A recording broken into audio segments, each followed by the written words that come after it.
All right, what's up, everybody? Welcome, and it is another weekly Dagger. It's Tuesday, and you would expect that today would be a foreign edition of StarCraft, but no, I am cutting the foreign edition once more. And why is that? Well, I am so far behind on the Korean Starleagues that I need to be casting, so I am just gonna try and power through them as quickly as possible. So, those of you who did not get to watch me cast last week, and you're wondering, hey, BisuDagger, where's the VODs?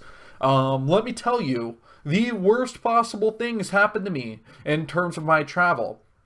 So I brought my camera, I brought my microphone, and I brought my laptop because I wanted to be able to do all of my casting and more while I was in Seattle. So yeah, I traveled all the way across the United States as far as possible from one end to the other. And when I got there, I opened up my laptop, and my laptop screen was broken, completely busted, unusable.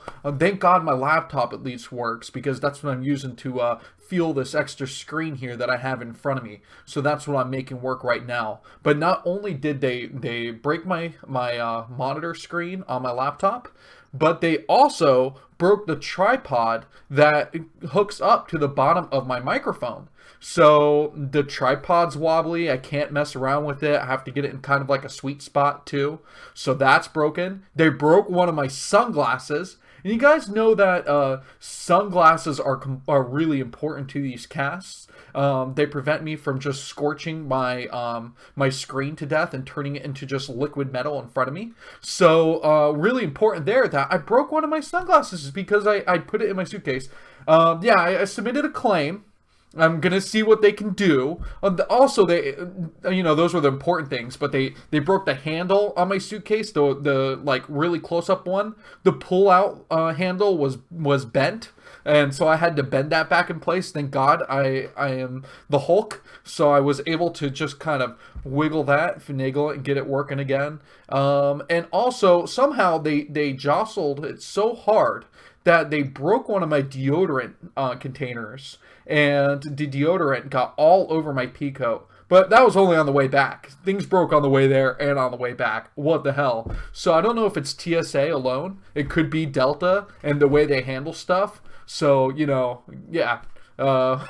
Won't be trying to do Delta next time. Maybe I could get some JetBlue if we get our flight earlier. And that's kind of bad blood for me because I'm a subsidiary of Boeing.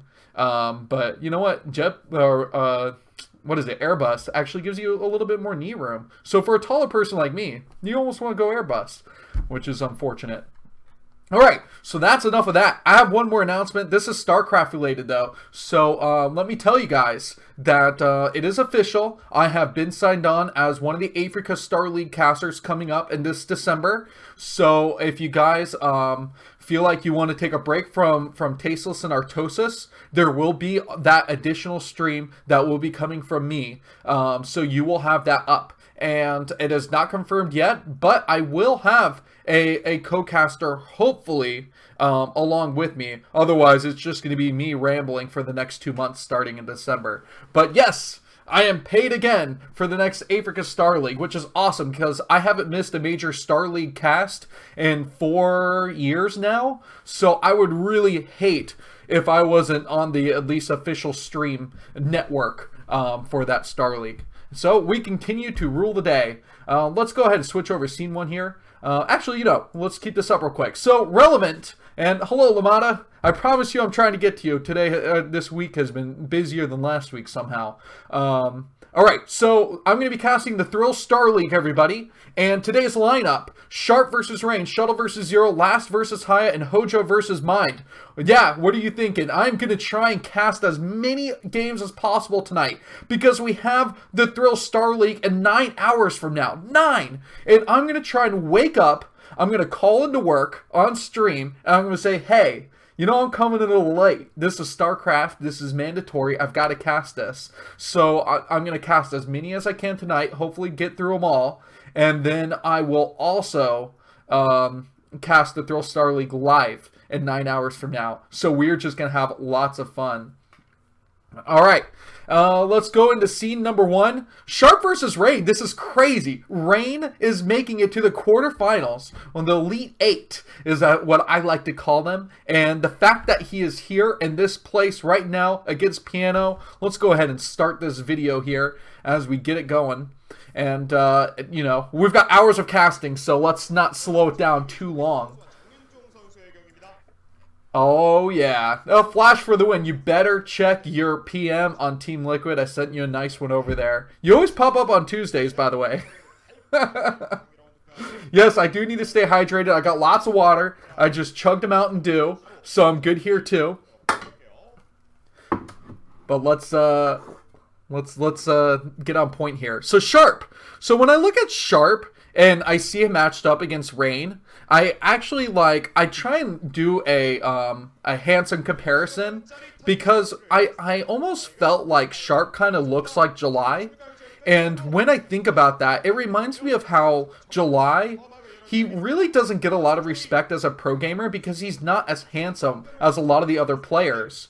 And because of that, I think that July is also upset that he's not more successful just purely because of his looks, even though he's won a golden mouse. Now Sharp, I think that he's less popular too. He doesn't have kind of like the cute, pudgy look that Baby had when he was kind of younger, at like 13 and 14 when he came onto the scene. So I think that's another big thing too, is that, you know, if you are going to be a little huskier or larger, like Cal. Cal is a giant. But he's like a cuddly looking giant player. He's got like a nice looking face. And I'm not trying to slight Sharp. I'm just saying it really sucks for him in the streaming scene. Because while he's a great player, he's just never going to get quite the same accolades as maybe a slightly lesser player that has also the looks to add to his entertainment. All right. So, Rain, if you guys don't know, and maybe some of you guys don't know and want to hear a little bit about how Rain did in StarCraft 2. I'm sure you're going to hear a lot of it if he does qualify into the Africa Starleague. But here's the deal. Rain was really, really successful and was basically the prodigy of Bisu in StarCraft 1.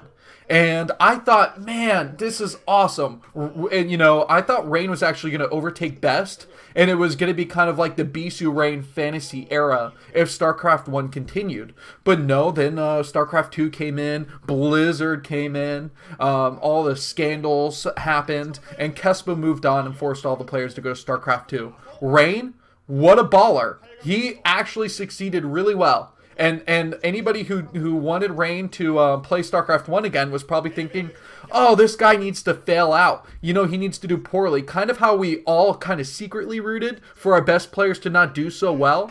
And that's why we saw an early return from Bisu. And Flash, unfortunately, thought that maybe he could succeed in StarCraft 2. But it just didn't work out for him either. And now we see Jaedong also not reaping success coming back to StarCraft 1.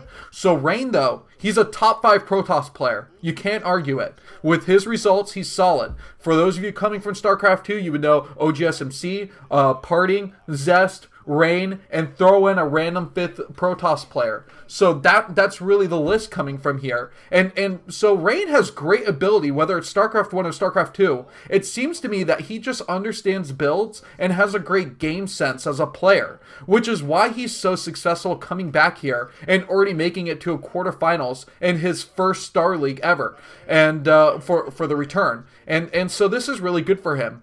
On the other hand, Sharp is a great solid opponent. I think if anything, because this is a large map circuit breaker, and you know, with the Protoss and all its advantages that it does have, being cross spawn and being able to expand the Terran very quickly, Rain actually has a good chance of maybe throwing out an upset against Sharp in this matchup. So that's where we're going to have to sit with this. I think that it is possible that Rain could have the upset, but because Sharp has consistently been in the round of 4 or made it to the finals like we just saw against Shuttle, I would not want to count him out, you know, just purely because of notoriety. That would be completely foolish. And so we can see that off this one base, the core is already spinning, trying to get that range before an expansion even comes down. it looks like Rain is just going to be focusing on Goon range build. Nothing out of the ordinary here, but we will try and see if we can focus on whether his timings are actually a little bit slower. Maybe his play is going to be a little bit off or rusty. Imagine he's coming back now, and he has to remember to put every worker on the mineral line all the time. I mean, that's kind of one of those habits, while a great one to have, is a little bit rusty, and you got to come back and start to think about the basics of StarCraft 1. I mean, there's a literal button of F2 where you select all of your units at once, and you can just send them across.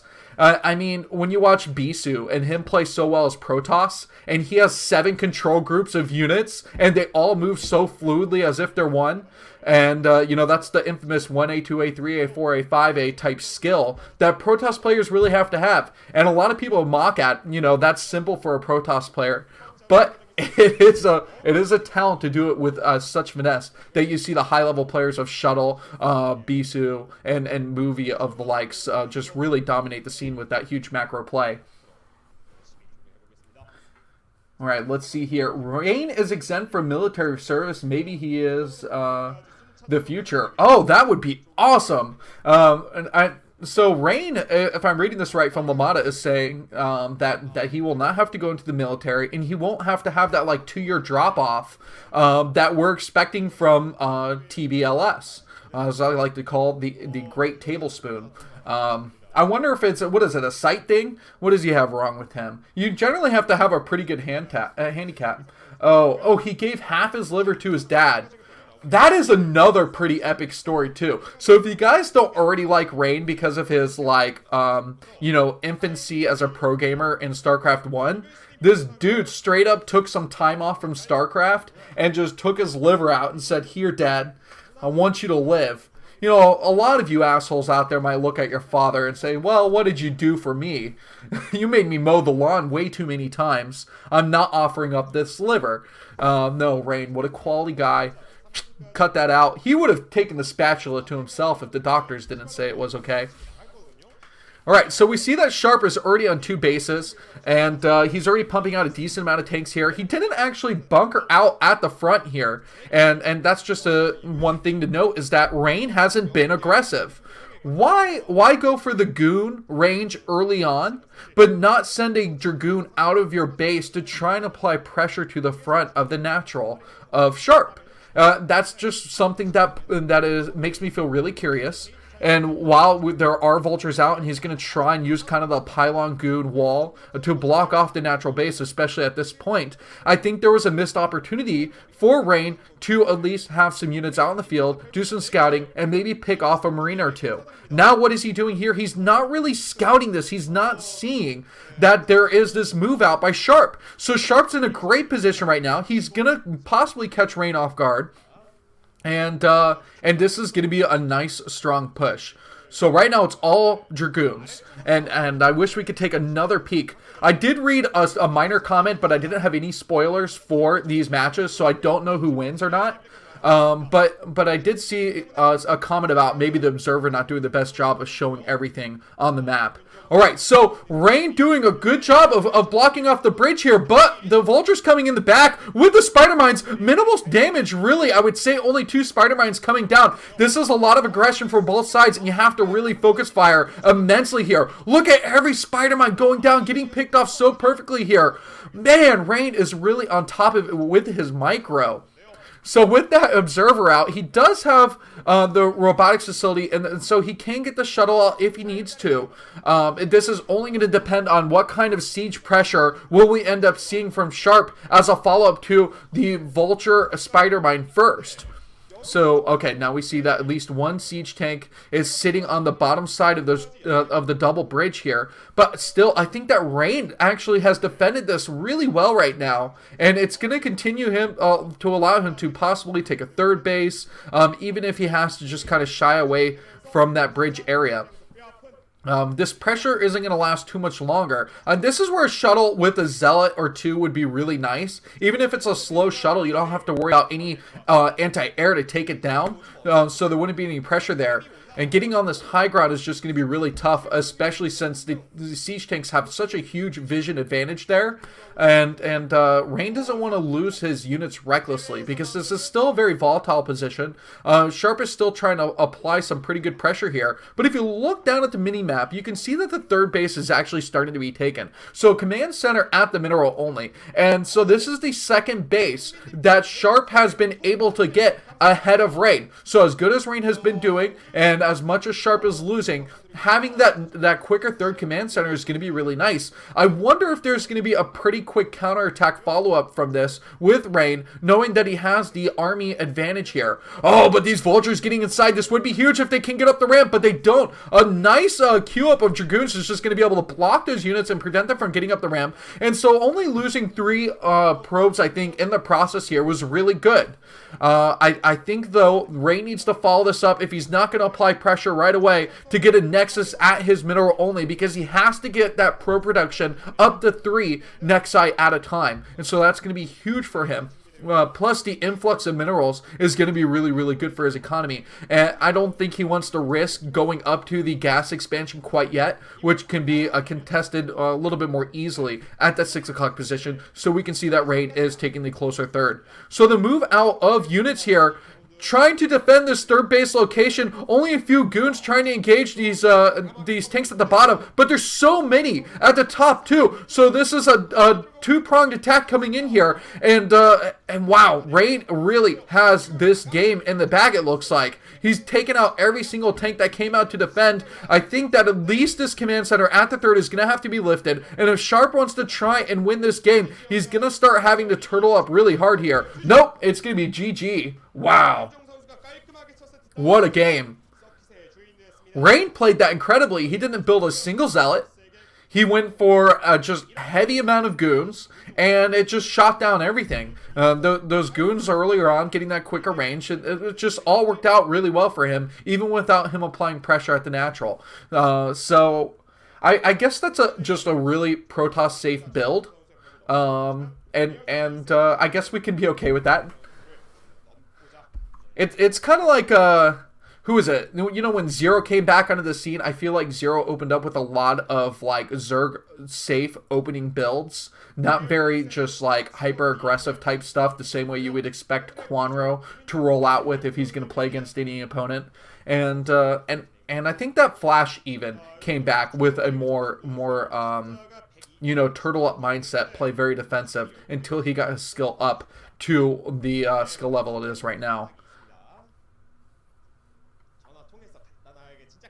Okay, so let's skip forward here because we don't need to wait.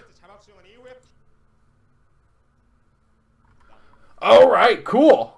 Game number 2, guys. We're just powering forward here. We're going to have Sharp spawning at the top right-hand corner, as you can see. And then our Protoss player, Rain, spawning down at the bottom left. Let me update the score also so that way you guys have that here. Just hang on one second.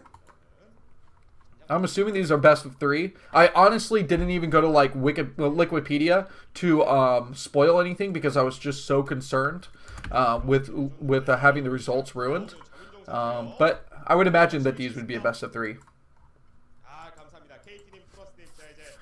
Okay, so we're at match point.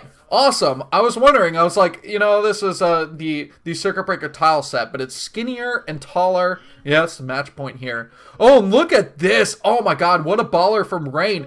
Already throwing out the forward pylon here, and I imagine 2-gate, I guess, very aggressive build here. And is it going to be scouted? Okay, so we see the SCV come down. No! No! The pylon in, like, the most obvious position, apparently, but Rain is just gonna drop the gateway anyway. Well, look at that on the minimap. We can see the SCVs are coming down. The SCVs, are they gonna go for the gateway or the pylon? I don't know if they can actually get a good surround on the pylon. We want to make sure that, yeah. Okay, so it looks like they are just going for this gateway here. And what is Rain gonna do behind this? Where is he gonna drop down the additional pylon? Okay, I thought that was a quick GG here, but it's just random text coming up on the left side. Wow. So this game already starting off really bad for Rain, with Sharp doing a nice scout out here. Now imagine that there are a lot of SCVs here trying to kill off this building. Oh, okay, so wow, he got the cancel? He had to have gotten the cancel there, which is just incredible. And then he should just queue up another gateway. Just go for it, Rain. Be a baller. We can see, though, that the gas is on the way. The barracks is just about to be completed here, too. And yes, there is a gateway on coming up. And so while you can put a bunker down if you want to as a Terran player as a follow-up to defend against this aggressive gateway, getting just a couple Marines out with the micro between the supply depot and the barracks is absolutely enough. Unless you're not confident in your play, then you drop down a bunker. And, well, we don't need the theory craft about this anymore. That gateway's been canceled. Rain is going to bring it home here, and he's just going to start from scratch going with gas. So, I guess one of the things that maybe I would be thinking would happen here if he did keep that gateway, because he got the gas, would be maybe a DT follow-up. He can still go for that because... you know, it's just still a viable build, but DTs have to travel a long way. It's a very small choke point to get in and to the main base, whereas the Terran player will most likely detect it. And I think that maybe a Vulture or two will come out pretty quickly after this, because Vultures might be able to do a little bit of damage early on in this game, knowing that there are not any defensive units available for Rain. You see these Marines already taking out this pylon here. This is just putting him in a really bad position. This was a cheese that just isn't happening. Okay, so look at that. It's the pylon at the top of the map here, which makes me think one more time, maybe he'll drop a gateway over there, and this could be another a DT style build. Oh, the robotics facility coming down, so we'll just have to keep an eye out for that. 2 gates at the main base. But still, what's all that gas for? Got to keep an eye on it. This SCV is crucial here. I almost think that it would have been nice if either a double probe or a zealot or something was able to block at that small choke point for the main base to prevent Sharp from seeing what's going on here. And now he's actually just opting to get that machine shop on, wants to try and get the upgrades out pretty quickly for his factory units here. Here's the Dragoon, and with range, the Dragoon is going to be able to chase out that SCV. But still, I think he should have tried to make it earlier off the first gateway and delayed the second gateway, since he wasn't going to have enough income for 2-gate production right away. The robotic support bay here, and this is huge. So instead of going for DTs, this is going to be a Reaver-style attack. And is this aggressiveness going to pay off? You know, it seems like a lot of the Marines are outside of the base. Sharp might be setting himself up for the natural by the time the Reaver tech is ready to go here. And this probe has to sneak its way out without getting seen. Oh my god. Why, Rain? So Rain just gave himself away by passing that SCV. I think that maybe Sharp would have scouted up there anyway, just from his game sense. Oh, he can't see over the wall! He can't see over the wall. Is he going to search for it? Yeah. Okay. So I think that he may have searched inside of that expansion if he, you know, just was using his game sense. I don't think he would have scouted around the wall unless he saw that probe coming in the direction that he saw it in. So he's going to get really well prepared for this. He knows, actually, okay, well, siege tank out the front isn't going to be helpful here. So he's got to pull the tank back, get the Marines inside of his main base, and, you know, get ready to defend against this potential drop. This is where Rain is actually playing really smart. He knows, okay, if you saw my shuttle and you're trying to defend your main base, then I'm going to try and do a double aggression here. I'm going to take the Dragoons out at the natural base, try and pound away at some SCVs, and distract you at the same time. This is really, really tough for Sharp to deal with. He's got to be on point, on his toes, ready to go as soon as Rain prepares to execute here. Look at that, already picking off one Spider-Mine, I believe. That one's going to definitely go off. Oh, he's just going in with it. He's going in at the front. He's going to use his Dragoons to kind of buffer the damage here as the Reaver goes off. Oh, the shot does take out a couple Marines and a Vulture. And we can see that he is still taking out units. Wow! Sharp! He's let them in. There is a hole in his defense here. Not many units left. That Reaver just going crazy on top of these SCVs, and I think he's done it. I think he's eliminating one of the finalists of the last ASL. Is this unbelievable or what? He is just making Sharp look like a complete noob in this sense. Wow. This is a really solid game. Well, actually, there's not even a Wraith coming out of that starport. Oh, no, there's already one finished. Okay, so I think the observer was looking for it too. But GG! Wow! Sharp winning Sharp losing 2-0 fashion here. What an incredible feat from Rain. Not a long game indeed. And that's going to wrap it up. Alright, let's go ahead and put that to 2 here. Alright, what do you guys feel about that game? That was incredible. How is Rain looking so good?